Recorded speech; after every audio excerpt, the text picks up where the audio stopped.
the banking industry, then the mutual fund account is the same thing as pretty much as a saving account, but then it has a variable set of interest rate applying to it. Correct, correct. Okay. And you know, it's not meant to be you write checks out of it. But the thing is, you can make more money out of it because it varies. So what's the restriction for the mutual fund account as compared to that of a saving account? I think the restriction is that it buys different set of the money that the bank does with that when you open a mutual fund account, it does something else than the saving accounts. It buys debt from other companies, short-term debt from other companies, among other things. But it's fairly liquid, and it's give you a higher return than the saving accounts. So from the perspective of the user, as long as I know the money is going to, okay, let's say a mutual fund account, I'm guaranteed to get a yield meaning that there's some money coming back to me as an interest or profit, then I don't really care where the money goes because it's insured. Correct. But with the money market account, usually the yield is a little bit higher than the saving account. So how much higher do you know? It's a couple percentage. Couple percent. So for example, saving you can get 1% to 2%. Well, I think checking you miss 1% or 0.5% because money goes in that. Part savings are 2 or 3%, and then the money market, whatever the rate the market at the time, it could be 3 or 4%.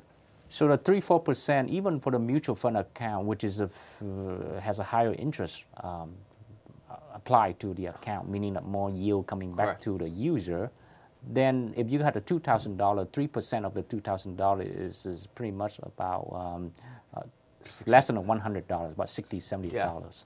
So compared to that, is there another kind of account that would give the user more yield? Yeah, I mean, but the nice thing is that you know for sure you're not losing your money. But if you open a brokerage account with a stock, you can make more money. Like you can get, if you buy a stock of like Yahoo or Google or Intel, you can make up to 20-30% in a short amount of time. But it's also risky where after 1 month you start with $2,000, you may end up with just $1,800. So then, but over long term, it's worth it. In terms of that, if you have $2,000 and you leave it buying stocks for maybe like 3 years, you may get $3,000.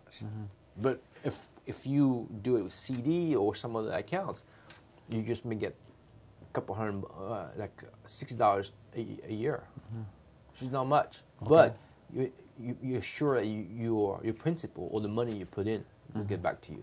Okay, so for the user who typically has not much money to save, then they should go ahead and just stick with the saving or the mutual fund account as probably the primary account because they want to be interested in. Those accounts are very conservative and it will keep your principal.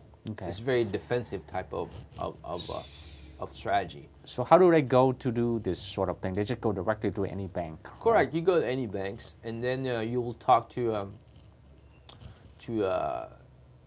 someone that is not behind the desk. The teller. The teller, but someone's a customer representative. And they will indicate you what to do in terms of what kind of checking, savings, mid-market mutual funds, or CDs. Can you do this through online also?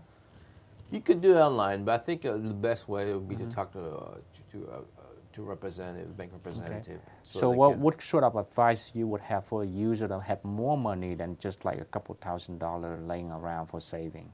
Well, if you have a lot of money, then so say $10,000 for example, and then you see a user put all $10,000 in the saving account and got only 1% or 2% interest. Well, usually what happens is the bank will alert somebody within that branch, and then the customer service representative will alert you that there's other possibilities for earning more money. And so they have different products. But they're probably not going to tell the user about the risk involved if there's more opportunity to make money. I think they will tell them about the risk, but they will not tell them the extent of the risk and how it's structured to a normal person, or maybe wouldn't have time to explain you carefully what it is. You need to be familiar with it. So that means So because different concepts. So would lead me to the next question. That means you're going to have to talk to someone who has knowledge about this sort of risk, meaning Correct. people like you or financial advisor out there. Or you can read online. There's a lot of like different websites that will tell you the different definitions of the accounts and how they are structured so that you don't lose money. Okay. So perhaps the next for the next program we can talk more about this sort of high risk accounts. For example. Yeah, I think the way I would see is that if you need the money short term, maybe saving account, checking account is fine, and then you know that within a couple months or a year you would have that. Whatever you have right now is what you have. But if you want more aggressive, grow your account, then you buy stocks because over time you will get more money out of it. All right. Thank you very much, Ian, for just going through the basic synopsis of the type of accounts that people commonly use nowadays.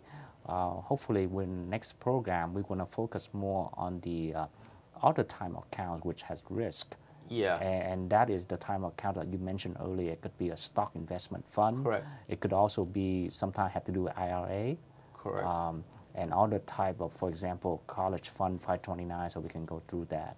And so thank you again for coming by for this program. And thank you for watching Art 360 on Point. We will be back with the next program focusing on the type of technology or the stock investment fund. And Ian will be coming back with us in the next program. Thank you all. Thank you very much, Dave.